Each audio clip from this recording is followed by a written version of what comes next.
With over 400 celebrity interviews and tons of pop culture nerdiness, Too Opinionated is a safe haven for your inner geek. Find us at meistercon.com or on YouTube under MeisterCon Pod. And please subscribe. It would really help us out. Thanks, everybody.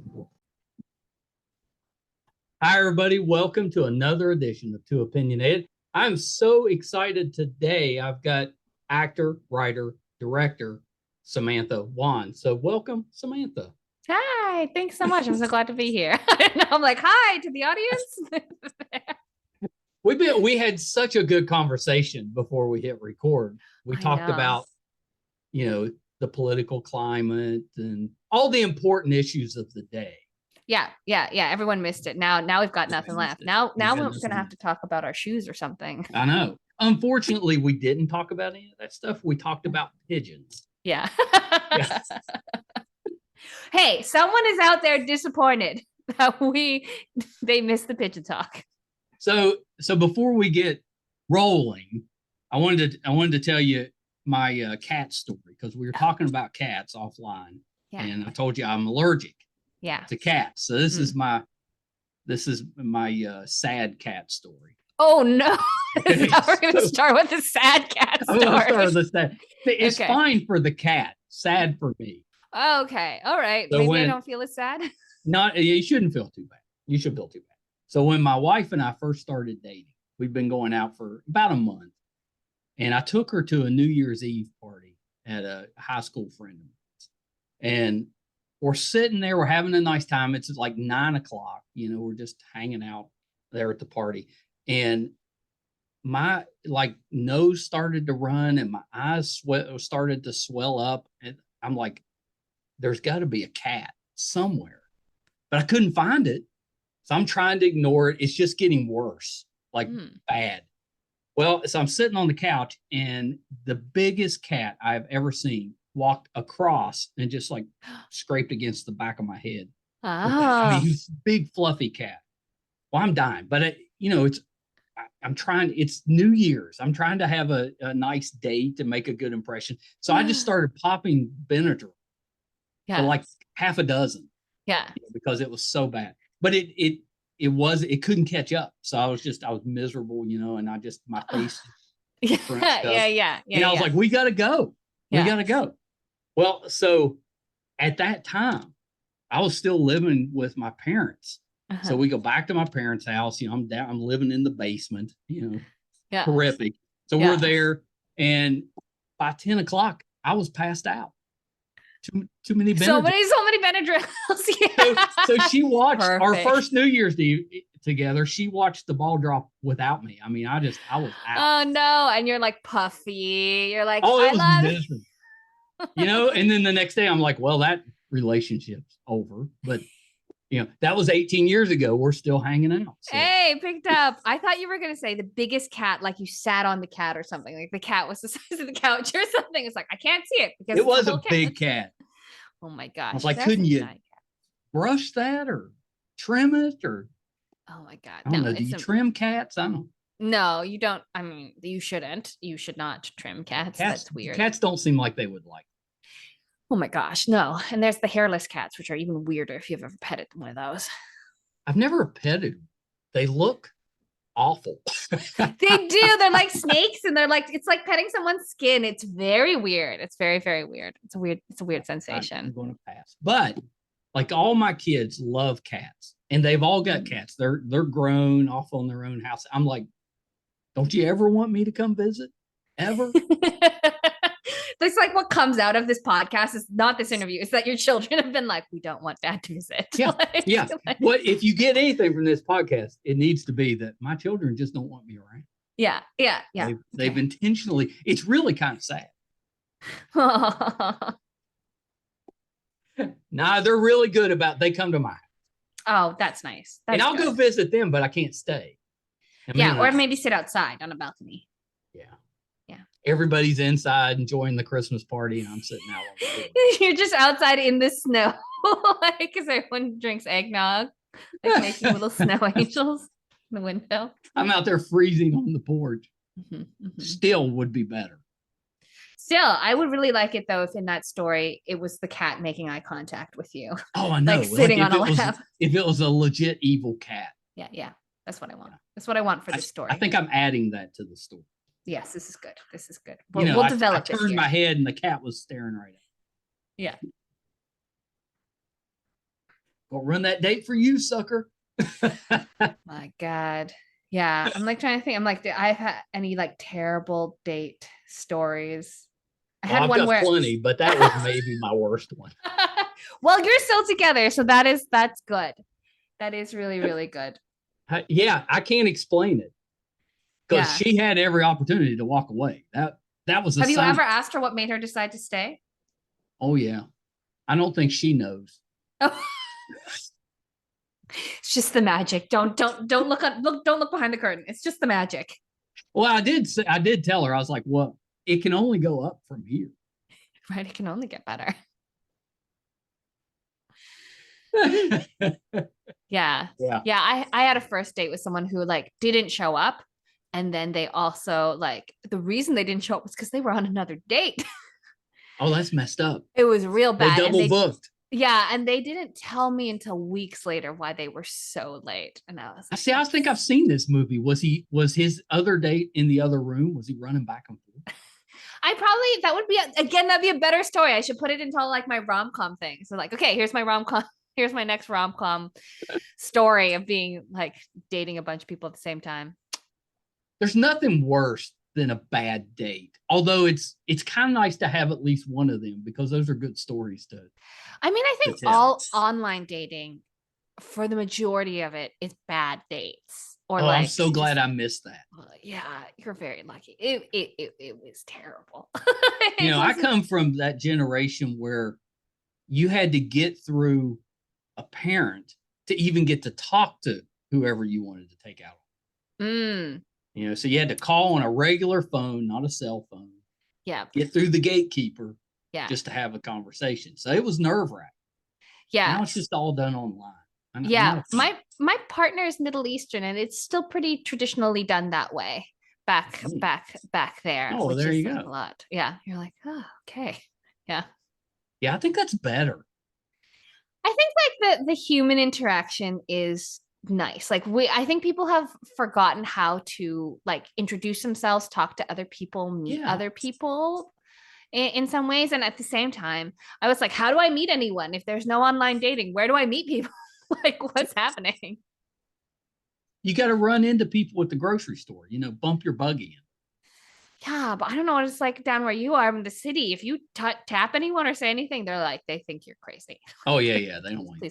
Please walk away. You're like, okay, all right, we won't date. Although during the pandemic, again, people were doing friend hangouts and dates in the grocery store because it was the only thing open here. So you literally did grocery store dating because it's the only way you could meet up. That's hilarious. I kind of love that. It's kind of sweet. Yeah, the online dating, it's very transactional. I don't think. It's difficult to really make a close connection that way. I think it's very like fast. Like it's very fast. Of like, Too is it fast. right? Is it wrong? Bye. Like gone. You definitely can't make any. I learned online, like you can't decide. For anyone who didn't know they were here for like dating tips. Oh yeah, we're helping people out. We're making the world a better place. We're here.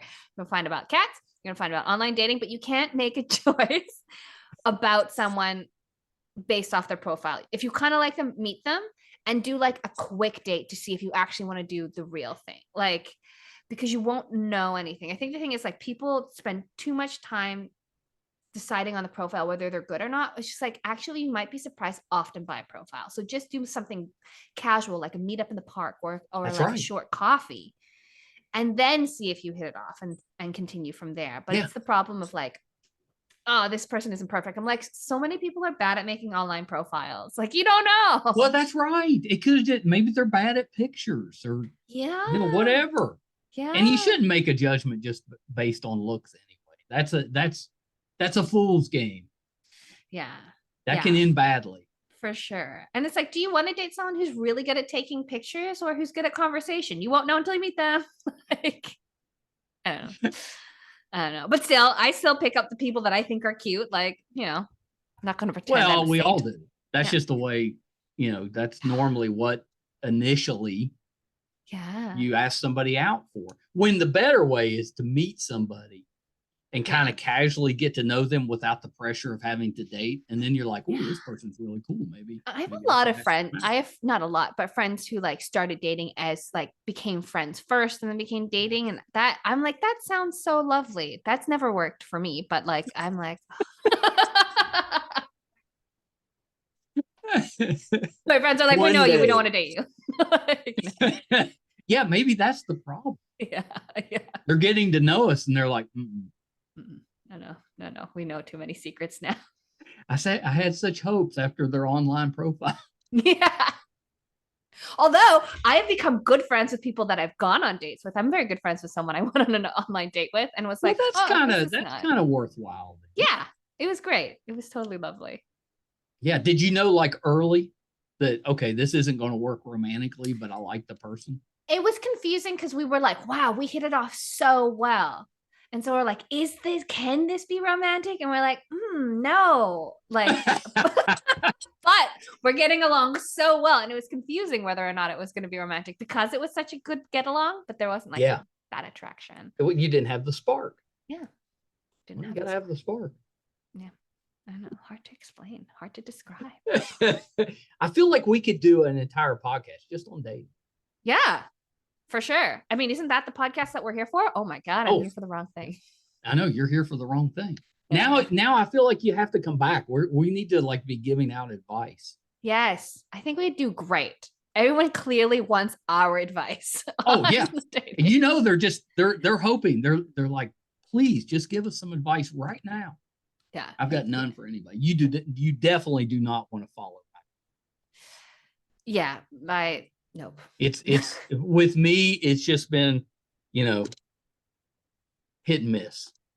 Yeah. Until I just kind of lucked into my wife. I mean, she was the one. And you met her. How did you meet her? We both worked for Ticketmaster. Oh. In separate departments. And at the time when we first started, this has been, decades ago, we were both married, different people. Oh. And then over the years, I got divorced. And then a couple years later, she got divorced. We still never hung out, talked, anything. We knew each other because we were in the same building, but that was it. But we were both miserable, divorced and miserable. And our boss at the time, separately to each one of us, said, that Emily, she's pretty nice. Maybe you should ask her out, because he was sick of me moping around. And he did the same thing with her. That Mike, he's pretty nice. And I don't know. I decided, okay, I'm gonna give it a go. So I just asked her out one day, and 18 years later, here we are. So you kind of got to know each other then. Like we did. We knew each other, but there was nothing like, I never had that. Oh, if she was single, maybe nothing like that. We never really had conversations or anything. We just knew each other worked. Okay. With that, so it was just one of those. I was so miserable. I was like, all right, I'm gonna try it. Let's try it, and then it worked out great. I mean, after the whole cat incident. Yes, right. After that, you made it through. It's okay. All right, so enough. Okay, enough of the advice. So Samantha, let's start this way. Now that we've covered all the topics that have nothing to do with what we're supposed to be talking about, but they were fun. I'm glad we did that. Yeah. People need to get to know us as people, right? That's right. That's exactly right. So tell me a little bit about what got you into the entertainment business. When you were growing up, did you decide, okay, I want to be an actor, or I prefer to write? What got you into it? Yeah, I played like Dorothy in The Wizard of Oz in my like elementary school. I was like, this will be exciting. Oh, that old story. that old chestnut. I was really into that. And I did theater school. Yeah. After that, I went and did like classical training in like Shakespeare and all of those things. And then graduated being like, I'm ready, world, take me, to like get into the industry, and ended up doing this indie horror film where I was like a Japanese girl that got locked in a trunk, like kidnapped, and then actually got locked in the trunk with Oh, my that's terrifying. co-creator by accident. Yeah. Yeah, And that's and I terrifying. was like, this is not what I imagined this would be. Like acting would be what life would be. I was like ready for Shakespeare. What have I done with my life? Yeah, I'm like, there's got to be other choices happening. How did you get out of the trunk? Well, there was like a whole crew scrambling around being like, who has the keys? Where are the keys to the trunk? That's terrifying. Oh yeah, a little bit. I mean, it was a big old trunk, so there was a lot of space. Can't there be enough space if you're locked in though? Really, no. But it inspired my co-creator and I to make our own television series after that. Because we were like, we need to be the ones with the keys instead. Well, so was it in the horror genre? No, so we ended up making a comedy series called Second Gen, and it ran for 3 seasons up here in Canada. And you can still see, I think, clips of it online. And it did really well. We got nominated for a Canadian Screen Award, which is kind of like our version of the Oscars or Grammys and things like that. And it did really well for 3 seasons, and that's where I started like writing with Amanda, my co-creator. We were both the lead actors because it's a comedy series about like being second generation, so like meaning we were born here but our parents immigrated, and like kind of the intergenerational comedy, the intercultural comedy, like between I think that could be really funny because the kids of immigrants are going to grow up completely different from what their parents grew up. So that I would think would be rife for comedy. So different. And I remember when I was pitching it, because what we did was like we made like a little pilot. What we thought was a pilot wasn't a pilot. Also, pilots don't exist in Canada. That's not how it works. But we were so used to America. We're like, well, you got to make a pilot, and then you got to sell your pilot. Well, so what happens in Canada? How do you sell a series? You go into development. So you pitch the idea for the series, and then a broadcaster, instead of buying pilots, will pay you to like write and develop the series. Oh, okay. So it's different because the reason that happens is because in the States, you guys have a lot of private studios. So you have like Warner Brothers, you have Disney, you have like you have so many private people who have the money to make pilots. And then the broadcasters watch and be like, I like this pilot, I like this pilot, we'll pick up this, we'll pick up this.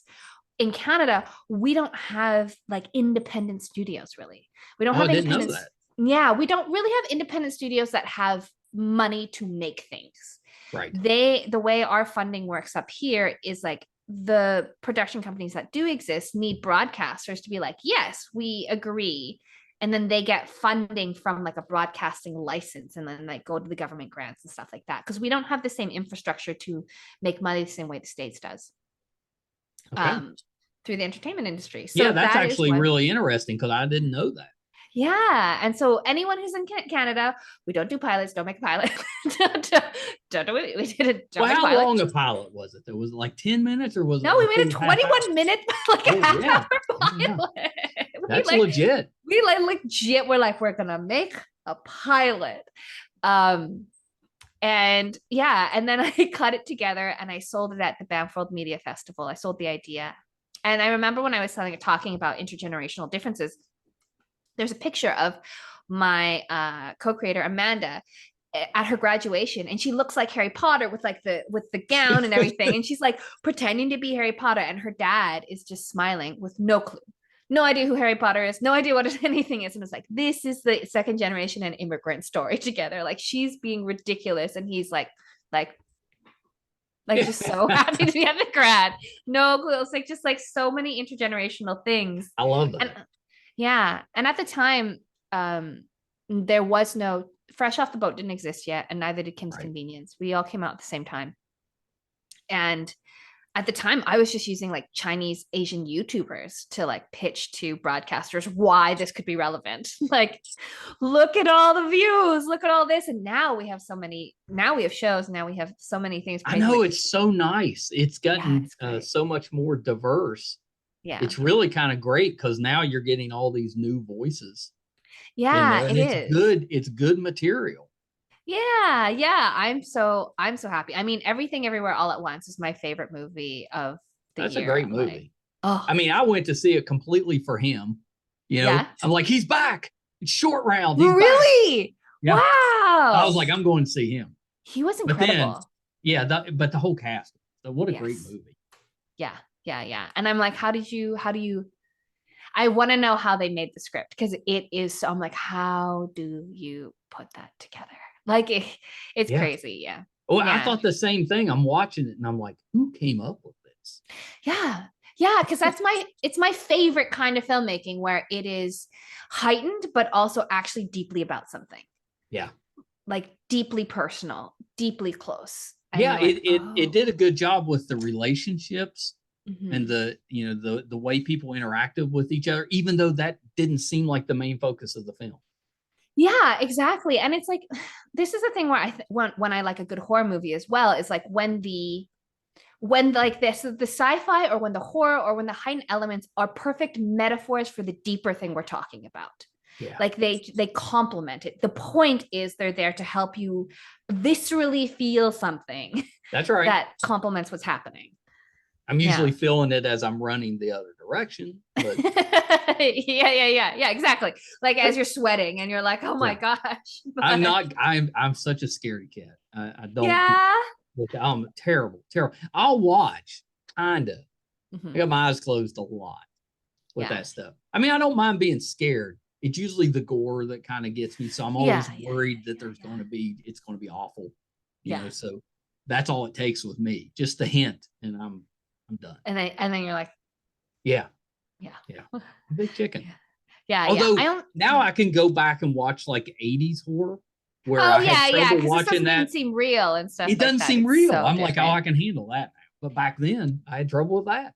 Yeah, no, I mean that's so lovely. Like it's nice because so many people, especially young kids and stuff, are so like desensitized to it Yeah, yeah, in a certain way. I think we're so desensitized to so many things now that are like right. so remarkable and so also terrible, and we don't care.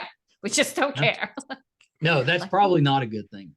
We no, talked it's about not the good. climate change being kind of rough. This is not Yeah, great either. no, You know, it's if we're not. desensitized to whatever it is, that's probably not good. No, I agree that we're just like, oh, I guess that's how it is now. It's like, okay. Like there's just so much like despair of like, what? Well, what can we do about it? Well, all right. Yeah, it's Anyway. fine. Yeah, I guess. Yeah. So, how did you and your co-creator Mhm. meet or get together? From that movie. Literally Okay. from being locked in that trunk together. And then it was the most complicated, longest relationship I've ever had of my life. And we talk about that. We talk about it like being like a marriage, really, when you get into working with someone truly as a partner. Like it's the Well, most yeah, like a because marriage. you have to get along. Uh-huh. You know, it is kind of like a relationship because you have to get along. You have to be able to complement each other, or it's not going Yeah. to work. And the show is the baby. So no matter what's going on between you, That's the right. show must go on. Uh in a certain way. But yeah, so I started writing acting and then I directed half the last of our season. Um and then Were you nervous about directing, or was that just kind of the natural progression? I know I was so excited. I was Yeah. really excited to direct because I had directed in a high school as well. I had directed theater a lot, Yeah. and I had been around. And I had directed, I guess, a couple shorts before that. So I'd been around it enough that I wasn't worried, and I also knew my crew so well Yeah.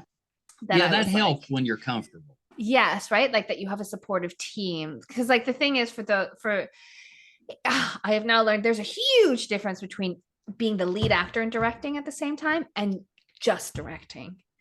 That's right. I was going to ask you about that. How Yeah. was that, directing where you're also acting in it? Was it Yeah. difficult to direct yourself, or was it just difficult because you had two jobs, basically? I would say for anyone who wants to try acting and directing at the same time, because like maybe on bigger movie sets, you get to watch things back. But Right. for us, for timelines, we couldn't. Like I would have to do a take and have to trust that it worked. I'd have to ask my team, was like, was it good? Okay, I guess we're moving on. Like, versus like when you're Yeah, that'd directing, be hard.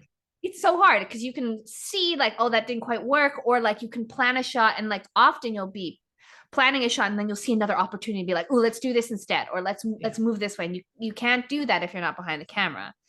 So like as an actor and a director, you have to do a lot of forward planning because you can't be planning in the moment. And I was really lucky because I was also as an actor on another show called Private Eyes with Jason Priestley from 90210, and he is a director actor. And so like he was, I was so like, you got to observe. I got to, yes, doing it. I got to like ask him lots of questions, be around him. And he was just like, prep. It's all about prep. It's all about knowing, you have to know exactly what you're doing compared to other directors who maybe don't need to know because they can figure it out in the moment. You don't have that opportunity. You just have to be like, this is exactly what we're going to do. You get a stand-in who looks like you to stand in the position so you can at least see the framing and everything like that. And then I would have never thought of that, but that makes sense. At least right, at least you get an idea. At least you can see like, is that the picture that I want to make? In that way. And then you kind of, you really have to talk to your DOP earlier on to be like, this is what I want it to look like. Everyone has to be really on the same page of what you want it to look like, because then I can go to the DP and be like, was that what we were going for? Like, and then you have to trust him in that way. In terms of like acting, directing myself, that one I was the most comfortable with because working with actors, being an actor was like the easiest thing. And I was worried that it was going to be weird directing other actors while I'm in the scene. But sometimes as an actor, you wish you could tell your scene partner to do something different. And when you're the director, you can. You can be like, that was great. I'd love to do it this time, this way. And it was very funny because I actually had watched Ewan McGregor when he directed his first movie. And I saw like an interview that he was doing at TIFF and they were asking him about it. And he said, it's funny. The thing is, when you're inside the scene, you can actually control the scene because you're in it. Like, so if you're like, I want everyone to talk faster, you just talk faster. If you want everyone to do something, you can kind of like maneuver the scene to be how you want the scene to be a little bit when you're inside it versus that makes sense. You're directing and watching it. So that surprisingly that part wasn't so bad. The hours were bad because you go home and you have to memorize lines and plan your shots for the next day. I think that sounds hard. Yeah, doing both of those is tough. Really, really, really tough. Private Eyes is kind of like Law and Order or NCIS or CSI here in the States. It's like, it's like if you're in Canada, you must be on that show at some point. Absolutely, you're correct. It's like everyone has made their time on Private Eyes. And it's funny because I played like with Criminal Minds. I played like basically the Garcia character. Like I was like the assistant, the funny, quirky assistant, which also meant that I was always at the desk, which meant that I never got to meet any of the guests. So everyone was always like, we've been on your show. And I'm like, oh, that's nice. Like, I was here. I was there. Like sometimes they would do full days. Like I was the time saver. So they would have full Zoe days. That was the name of my character, where they're like, they would just bring my costume changes next to my desk. And they'd be like, okay, here's one scene. Next, put on the next shirt. Okay, next scene. Okay, next shirt, next scene. And I would just do like 6 episodes, 5 episodes at once, just phone calls. Like that's actually not a terrible gig. It's not bad at all. It's like it's a lot. Luckily I'm pretty good at memorizing. That's the only thing that's like can be really terrifying is the amount of words, especially my character was very chatty. Like very, very chatty, long list, like went off and made weird jokes off the side, which I adored. I was so fortunate to play her for that, but it meant memorization was like key and you can't stumble on that. So that was the only nightmarish part. Did you mix up different episodes? Because that's what I would do. I'd probably get them all mixed up. Yes, that's like that's a great question. And I think when you've been on, like, I did 5 seasons of that show, and they only started doing that to me near the end, like the last 2 seasons. And by then I was so comfortable with like who that character was and usually what that role did in that moment that it was okay. Like luckily for Zoe, if I'm answering the phones and stuff like that, like we weren't usually in the middle of a big arc in some way. So that was okay. And also with Zoe, like, yeah, like that. If there was like a really big thing happening, I would always mark it for myself as an actor, being like, okay, this is a big thing happening here, and this is a big thing happening here. Don't forget. Yeah, don't forget this. Don't forget this. And hopefully the director is remembering that. Yeah, right, like well, yeah. that's their job. Like if I'm doing a bunch of different episodes, some like the director will be on their episode being like, no, I need you to do this thing, and we're like, okay, great. Like, yeah.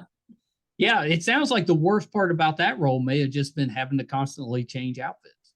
Yeah, change outfits, say lots of lines, but it was a fun time. It was a But fun it's probably time. like you probably didn't have to be on set as much, right? Because did you mostly filmed all yours at one time?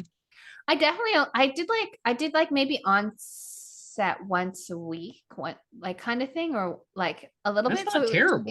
It was great. And the funny thing is so now I'm on a show called Run the Burbs, which is another like Canadian comedy, which is coming to the US now. I know we're excited to get that. You're Kathy on there. I am, yeah. Yeah. Tell us what the show's about, because I think the premise is very interesting, because when I saw that, I was like, we've got to start getting Canadian TV.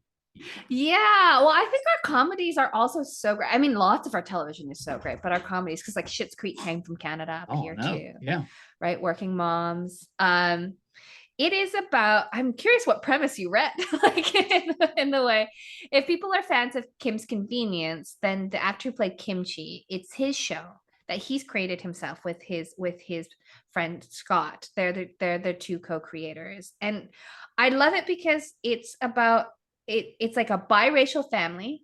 Like, so he's Vietnamese, his wife is South Asian, with biracial kids, and like and growing up in the burbs in this kind of community. But like what we don't usually see is like this mix of cultures and how they deal with that. Right. In that way. Like we just see the Chinese over the Chinese. We just see like the South Asians over here, and like we don't mix the cultures in that way. Well, yeah, and I think that's interesting, because there'd be some similarities, but there'd also be some pretty stark differences. Yeah, huge differences, and in certain ways. And it's like, it's really funny. It's very it plays a lot with like absurd humor and stuff like that too, which I like super enjoy. My character Kathy is so deadpan and dry. It's funny because everyone thinks I'm quite mean, like in real life, because I'm so like I'm like a Daria, like very I think that'd be a fun role. Oh, so great. So different too from Zoe on Private Eyes, who's like really bubbly and like quirky. And then Kathy is like just straight, like, I give it to you straight. I don't care. I have to run a freaking bubble tea shop. Like, I don't have time for your crap. The dishwasher's broken. Like, get it done fast. Like, is how she functions. That's funny. Do you enjoy bubble tea? I love it. Yeah, I love it. Yeah, I was like, do you guys have it? We've got it. It's pretty great. I adore it. And we have a real bubble tea machine in the show, which was like a big discussion and fight, apparently. They were like, do we buy this bubble tea machine? How much is it? And it really works. But it's the bane of everyone's existence, of like trying to actually get it on camera, working at the right time and everything like that. Oh, it's a big thing. Yeah. Oh, but what I was going to say is Private Eyes and Run the Burbs are in the same studio. Or they were. Nice. Yeah. So basically, when Private Eyes ended, Run the Burbs took over, and we make a joke that I was just part of the lease, and I just continued over into the same place. And for the first season, I was wearing some of my old clothing from Private Eyes. That's funny. Yeah, it was definitely a weird thing. But how many seasons has there been of Run the Burbs? Run the Burbs, we just did our second season, and nice. And we've been. No, I think I can say we've been picked up for our third season. I was like, is this a spoiler? Yeah. We've been picked up for our now see, it's time. It's time to bring that stateside. Yeah, exactly. I know they've been working on it, and I know it's definitely going to get down. Well, it's frustrating because CTV shows a lot of, Canadian content, but we can't get that here. And you think that would just be download the app and watch the stuff. Yes. It's so annoying. I don't really get that. You know, yeah. But the good news is with all these streamers, we're starting to get not just Canadian, but shows from different countries, and they're good. It's good quality TV. I mean, you might have to subtitle it to watch it, but it's really good. And we've never, in the past, we didn't have very much of that. Oh my gosh. I feel like Korea is blowing up with like the TV that they are making. Oh my gosh. Like, it's some really good stuff. There's some great stuff coming out. I'm also watching like Physical 100, like on Netflix, which I didn't know was Korean. I didn't realize that was Korean. It is. It's all Koreans. It's all Korean, because I heard everyone talking about it, and I was like, I don't want to watch a show about just people being strong and stuff. And I was like, oh, it's Korean. Oh, this is a Korean game show, like Korean show. Yeah, that's kind of interesting. Now it's more interesting to me because like their dynamics. I'm like, if I'm 100% sure America's going to make a version of it, and I'm like, that's kind of what we do. Yeah, I was like, this is such an American show. Like, I'm so shocked that it's Korean. And it's so funny because you can tell that the producers are poking the Koreans to like say stuff to each other, like say crap to each other and be like, don't worry, you're going down. But like, they're so like, I'm so sorry, you're my senior. Like, they're so gentle and sweet with each other. And they're like, I wish them the best of luck. And I was like, oh, this is the sweetest. I love this. I love this kind of competition. They're not the best at the trash talking. Yeah, they're not trash talking each other. I was like, gosh, this is going to be so different when we get to the North American version like of this. I always laugh because we're Survivor fans. And I always laugh because there's always those moments in every episode where somebody is overconfident. Yes. That they're whatever they're doing is the best thing that has ever happened on Survivor ever, and it's going to fool everybody. And it never works. It always backfires on them. Yeah. Don't you watch this show? I know. It never works when you get overconfident.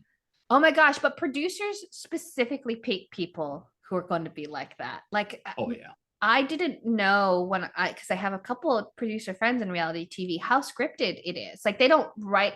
They aren't speaking a script, but there are writers who write the whole script before it happens. Like, really. Yeah. People write scripts of like what's going to happen on the reality show beforehand to help sell it. But like, this is what's going to happen. I guess that makes sense. Yeah. You'd have to be able to market it. Exactly. So they write scripts and then producers like try to make it happen. Like in a certain way and how they pick and everything. It's banana pants. Anyone who wants to know. When you look behind the curtain on reality shows, it's a little disappointing. Oh, for sure. I'm like, is my camera being weird here? Because it's more scripted than you would like. Yeah, definitely more planned and but it kind of has to be. Yeah, because like also I was just talking to someone too. It's like the directing is really done in the like it's really found in the edit too. They just get so much content and they like piece it together and try and make a story. And apparently there's like someone's entire job is to be a story editor and put it all together to make the story out of it as well with all the footage. I can't. We do that a lot too, but like if an episode features one person for most of the episode, you're like, well, they're gone. Yeah. Yeah, exactly. You're like, I can tell this is. Yeah. I make guesses like that too. That's how I make guesses. I was like, well, they decide to show him saying this, so we know what's going to happen now. And now this is going to happen because this happened here. Yeah, for sure.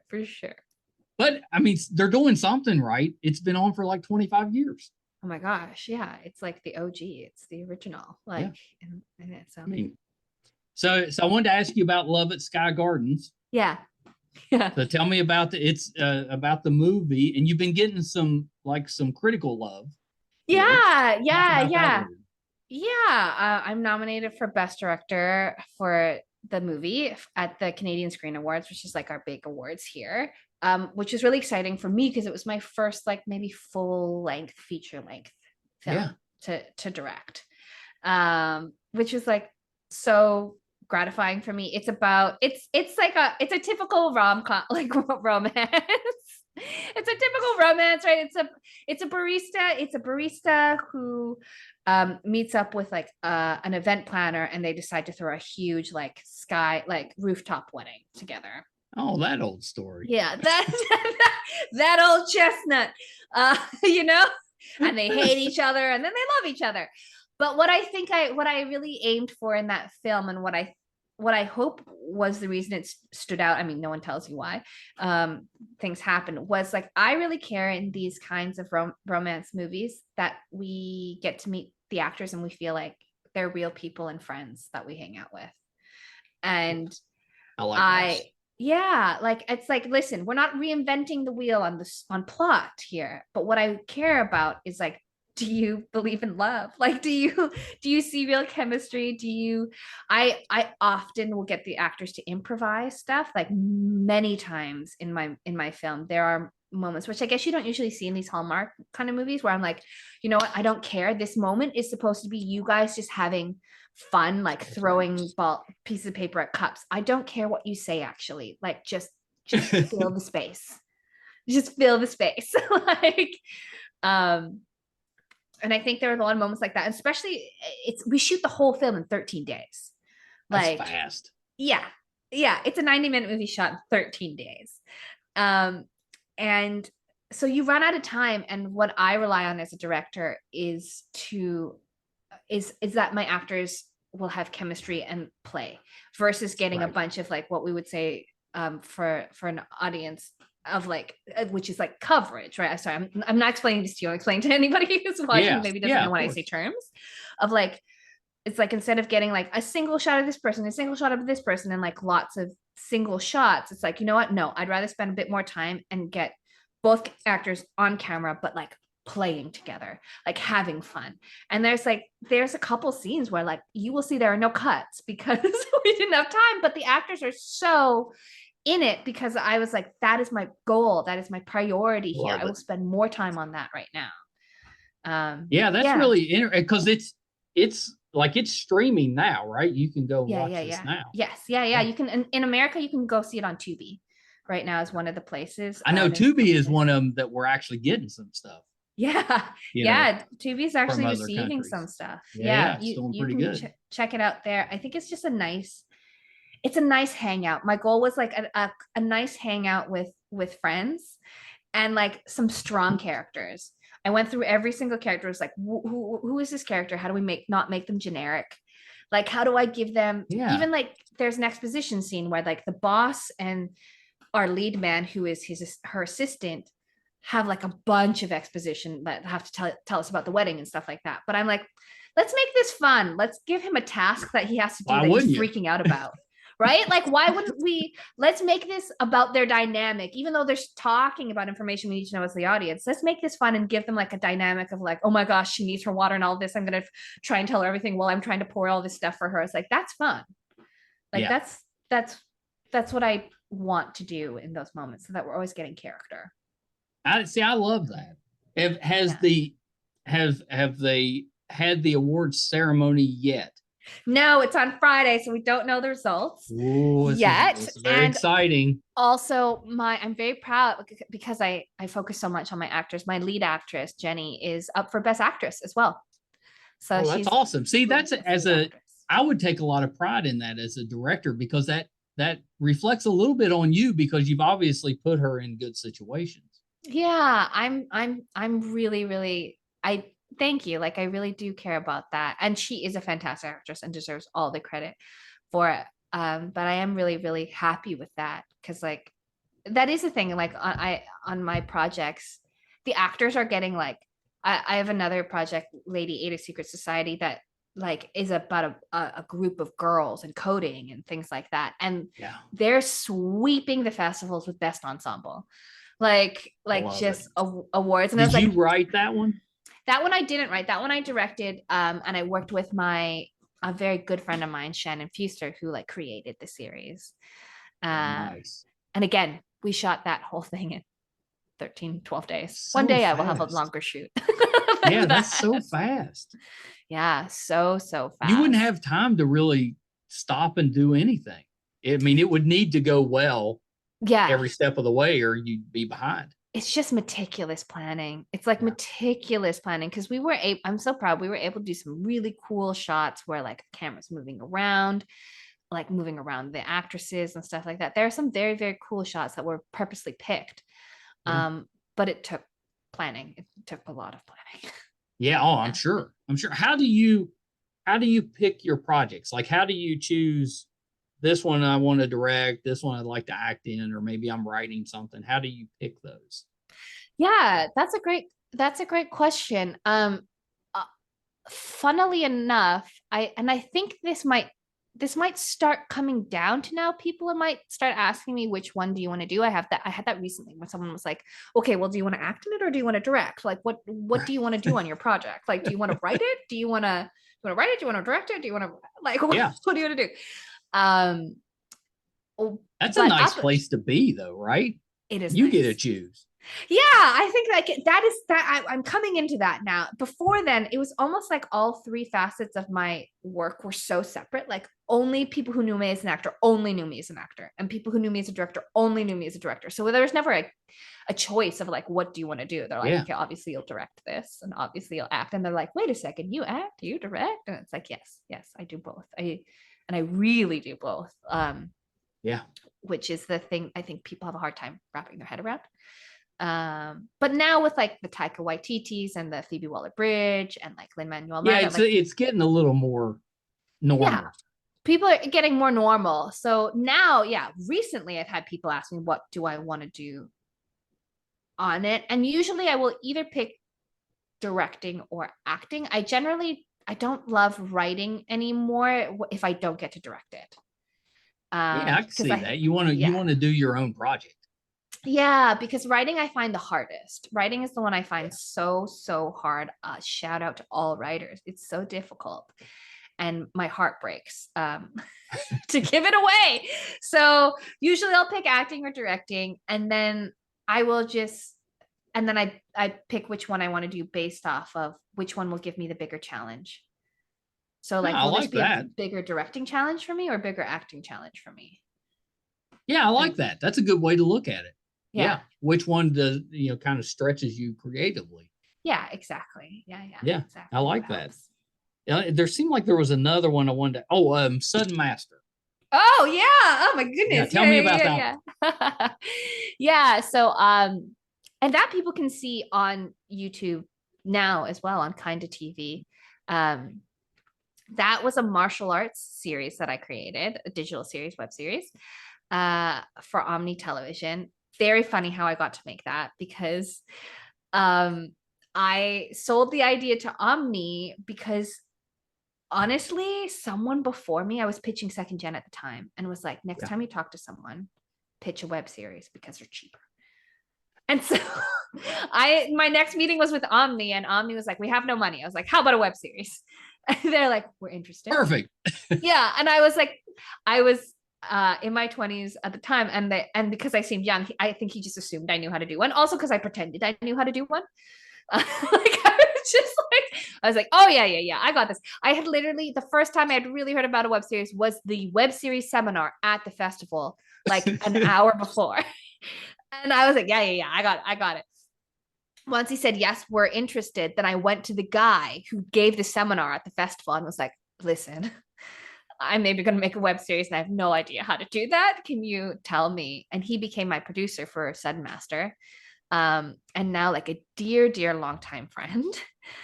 That's great. Yeah, it was like fantastic. I mean, that's kind of normal, right? In the entertainment business, kind of saying that you're able to do something when you're basically just faking it till you figure it out. Oh yeah, you're just lying. And I encourage more women and BIPOC people to lie. Like they're like there's this thing that like women will not go out for a job until they're like 110% qualified for it. And like, or like a lot of BIPOC people will like be too too humble about too humble that they get overlooked. And I was like, no guys, we got to just get in there and be like, I do it. Yeah. The one I always hear about is a lot of actors will say that they can ride a horse when they have no clue how to. Oh yeah, totally. Which would be Totally. great if you got the role, but then you'd panic immediately because you're like, Yeah. now I got to go figure out how to ride. Yeah, which like honestly, figuring out how to ride a horse and book a big role. I mean, booking a big role is really hard. I could figure out how to ride a horse by then, but That's I right. won't put it on my resume. But I am actually a martial artist, which is why Seven Master is a kung fu very series. nice. It's a coming of age kung fu series, and I've grown up with martial arts in my family for generations. And I do Wing Chun, which is the original art form Bruce Lee learned. Yeah. And if people are into Wing Chun, they might have heard of Ip Man. There's like some Ip Man movies with Yep. Donnie Yen. Yes. They're So really Ip Man, good. yes, they're great. And he's my teacher's teacher. So I'm in the Oh same my lineage as Ip Man. And my teacher used to like train with him in Hong Kong. So will we see you do like a full kung fu full type of movie every or martial episode. arts type of movie? Oh, I want to. I made Sudden Master basically to be like, make me female Jackie Chan. Like that was my goal Love that. when I made Sudden Master. There's a fight in every episode, and every episode is based off a kung fu principle, and that fight is then geared towards that principle and how that That's applies. awesome. Yeah. Yeah. So you get to be a badass. Yeah, it was pretty great. It's pretty great. I killed myself on it because that one I was writer, producer, lead actor, and having to learn how to hats. Yeah, having to learn how to do fights at the same time. Like I don't think people realize sometimes like fights will take a month to film. We filmed them in a day. We filmed one fight a day. And like learning the choreography and stuff. Yeah, it's almost like a dance. It is. It's an absolute dance. And it's also a dance with the camera. You do what's called a pre-visualization, and you pre-shoot the fight exactly how you're going to shoot it and edit it together so that you know you're getting the right things beforehand. Yeah, I guess I never would have thought of that, but because we enjoy, we always enjoy the action scenes, but you don't think about the work that has to go into it to make them believe. Totally. And like they still also do it like rhythm wise. Like it's so much like dancing. It's like they're like ta-ta, like 1, 2. Like I want you to go 1, 2, pause, 3, 4. Like to make sure that we're like seeing it. Because if it's too fast, no one's seeing it. That's like, right. People, it's like, okay, it's got to be clean this and then clean with this, like in that way. So it's it was a learning experience. Well, did you choreograph the fight scenes, or did you have somebody else come in to do that part, but you acted it? So I had someone come and choreograph the fight scenes. I was really lucky. Again, Alan Tang, who was our stunt choreographer, and I was so proud of him. He won Best Fight Choreography at the LA Action on Film Festival, and that same year I also won like Female Action Performer, which was like exciting. But he is my kung fu brother. So like in terms of like, so I train with him. He runs the school, but he's also a stunt guy. Like he did the fights. He's doing the Avatar live action right now. He did Resident Evil. He did Scott Pilgrim. He did the Bruce Lee, like the recent one that wasn't the more recent one in Vancouver. Like was it Warriors? What was that? It was good. I watched it. Yeah, it was very good. And so like any of that, like any of the stuff that was fighting, that was him physically doing it. Like he was doing it and he choreographed it. So we were so lucky because he choreographed our stuff. He even gave us some leftover fights from other movies that weren't used. That he was like, okay, you can have this choreography. And we're like, oh my gosh, this is so cool. That's kind of awesome. Yeah, it was pretty cool. And especially we do my last episode, the girl who fights across from me, she's also a stunt actress, and she does stuff with whips and chains. Ooh. And so we're like, oh, we can have a chain fight, like a real like chain fight. And so we have weapons. We have weapons in our last one with swords and chains and poles. Oh, that's awesome. Yeah. And so where can we watch Sudden Master? Yeah, honestly, if you type in Sudden SUDDEN Master MASTER in YouTube, it will come up. Yeah, that's right. You said YouTube. Yeah. That's awesome. It'll just come up. It's on Kind of TV channel. I believe that's the YouTube channel that it's still on, but you don't have to go there. You can just type in Sudden Master. You should be able to find it. Yeah, it sounds kind of awesome. Yeah, it's pretty fun. It's a fun series. Well, Samantha, this has been terrific. I knew it would be. I was really excited to talk to you. I think you're so talented, and I don't know which you're better at, with the acting or the directing, but you're really good at both of them. Thanks so much. It was so nice talking to you. You're so personable and so lovely. You have a lovely laugh and smile. Oh, thank you so much. Yeah, thank you so yeah. much. Yeah, Very you nice. have to come back as you start putting stuff out. Yeah, You got to I come would back. love to. I'd love to. It was so nice to talk to you. You definitely got to let me know what happens Friday. Oh my gosh, yes, I will. I will absolutely tell you. I'll be like, do they televise that? Can we watch that here in the States? I don't know. I don't think so. I don't think so. I wonder if it's like streams online. So. I bet you like they will maybe they'll share like bits of it, like being Yeah. like, here it is, like here is the You get to dress up for the ceremony. I have a designer who's dressing me. I'm so that like if I was a creator and something I got nominated for something, I would go completely in a panic. Be like, what am I going to wear? Because I'd have no idea. Yeah, I did that the first year. Like a second gen got nominated, and I was like, how am I going to do this? And like I was working with a PR person at that time, and she introduced me to a designer, and then I stayed friends with her. Her name's Shelly O, and so she's making me a kick-ass blazer with like shoulder pads and a cutout back, because I was like, I'm going as a director. I think I don't want to wear a gown. I want to wear something else. And it's like, yeah, it's hand so it's a blazer, feathers. But it's got a cutout in the back. Yeah, it's like high fashion. She's cool. She's Asian Canadian, like local designer. Yeah, you got to put some pictures up of that outfit. Yeah, it's gonna be pretty. That sounds pretty cool. That's exciting. So you get you get to do the whole red carpet thing. Yeah, I'm gonna do the whole red carpet thing, and Jenny, the actress, my actress, she's wearing like a matching dress that is from the same designer. Oh, that's awesome. It's pretty cute. Are you do you have your speech ready just in case? I don't. I have like something in my mind, but part of me is like, I don't want to prepare a speech either, because it feels like bad luck to prepare it, and then like and then I'll be like, oh, they didn't pick me. I'll feel sad and disappointment. But I'm like, maybe that's a bit dumb. You probably need to at least have an outline of what you would like to say. I do. I know who I would have to thank. I know who I would like to thank if I won, and like one or two things I would say. Like that's all you need. Yeah, right. That's it.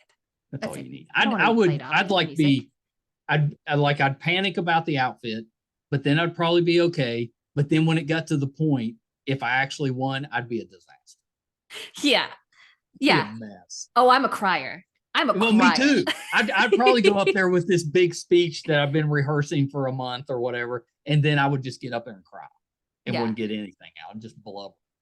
That you would definitely end up on TV though. Oh yeah, that'd be a clip that they would keep coming back to. For sure. You'd be a meme. You'd be a great meme. I think if I was like, if that happened, and I know me because I would get very emotional, I think I would try to go the other way, like more over the top, run around, high five people, maybe give a lot of hugs before I even get up on stage. Oh, I get some of that energy out that way. Yeah, I just like to spell that energy. That's a great idea. There you go. Yeah, do a couple laps before you get up there. Okay, yeah, I'm gonna be in heels, so it's gonna be hard. But like maybe also the effort of balancing on heels while running. I was gonna say, can you walk in heels? Honestly, I haven't worn them in a really long time, so we're gonna find out that night. Because heels look really nice, but most people struggle to walk in them, and that doesn't look great. Yeah, you gotta practice ahead of time. I really do. It's true. Giving me the advice, I'm like, yes, it's true. I'm like, yeah, I'll be fine. I'm like, no, it's rough, especially if you're on a slope. Created heels. Do you need those? It's kind of like a tie for a guy. Yeah. It's like, do you need them? It's true. It's like, can I get away with a cool sneaker? Cool sneakers are in. Yeah. But I think it feels too high fashion to not do. Yeah.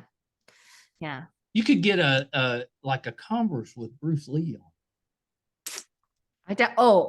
I have some bright yellow and black shoes. Okay. That are very Bruce Lee. They're not going in with this outfit, but it's just saying. Well, you don't want to mess this outfit. Yeah, no, She, no. she put a lot of effort. Yeah, no, I don't think the designer will appreciate me doing that. Yeah. Okay, Samantha, a couple things before we wrap up. You're so busy, but is there anything else you're working on that we can keep an eye out? I'm currently writing my first independent feature because I mostly work in television, these MOWs. Exciting. Yeah, and so yeah, maybe once that is out in the world, I will come back and be like, You have I to. did it. What's the genre? Drama. So it's some, Okay. I'm also going totally different from what everyone else is used to with me. It's kind of inspired by my father with dementia and like Oh, my yeah. journey with him.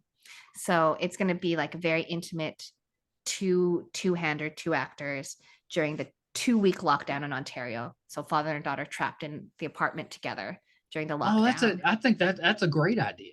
Thanks. Yeah. Yeah. And I want That to sounds kind of like a tearjerker to me. Oh, absolutely. Absolutely. I'm going to make them cry. I'm going to cry while I write it. So that's really why I'm writing it. Just need to get some tears out. Yeah. Well, yeah, it's cathartic. It is. Yeah. Yeah. So that's the thing. Yeah. You have to come back for that. Yeah. That would Yeah. That would Yeah. be terrific. Okay, so last thing, and this is an important one because we want to see the outfit for Friday. So assuming you'll put that on social media. So where can we Yes. find you on social media? I am at the Samantha Wan on all the socials, but I'm most active on Instagram. So I love the. Like I wish I could go back and get the. I love it when people use that. I was like, oh, I don't love the the. I wish I could just be Samantha Wan. It's so extra. The it's only because I couldn't get my name. Yeah, but that means that you're the actual Yeah. Samantha Wan. The Samantha Wan. Yeah, because we could have gone for the real or whatever, but yes, the Samantha Wan. WAN. Can check me out. Yeah, you're pretty easy to find. You came right. Okay, good. Well, Samantha, thank you so much. And definitely don't be a stranger. Let's do it again. Yeah, this was really great, Mike. Thank you so much. You're so welcome. Okay, hold on one second. How great was that? The talented Samantha Wan. You're going to hear so much more from her. She's so busy. I mean, legit got 4 or 5 projects going right now. So we'll definitely bring her back. I can't wait for all of this great Canadian content to make it to the US. I've seen some of it and it's really good. You know, we can at least watch Sudden Master, which is a great show. Check that out on YouTube. But she's just been terrific. And I forgot to ask her about, she did a Christmas movie called Mistletoe Time Machine, or she wrote it. I forgot to ask her about that. So I'll bring that up with her next time. Thank you guys so much for tuning in again this week. Really appreciate that. If you'd like to help us out, it's real easy. It's free. You know, if you prefer to watch, it's YouTube, MeisterCon Pod. Just hit subscribe. If you like to listen, just wherever you're listening to your podcast at, hit subscribe there. That'll help us so much. We really appreciate that. You can find all coming up on 600 episodes now, audio and video, on our website, meistercon.com. So please check us out there as well.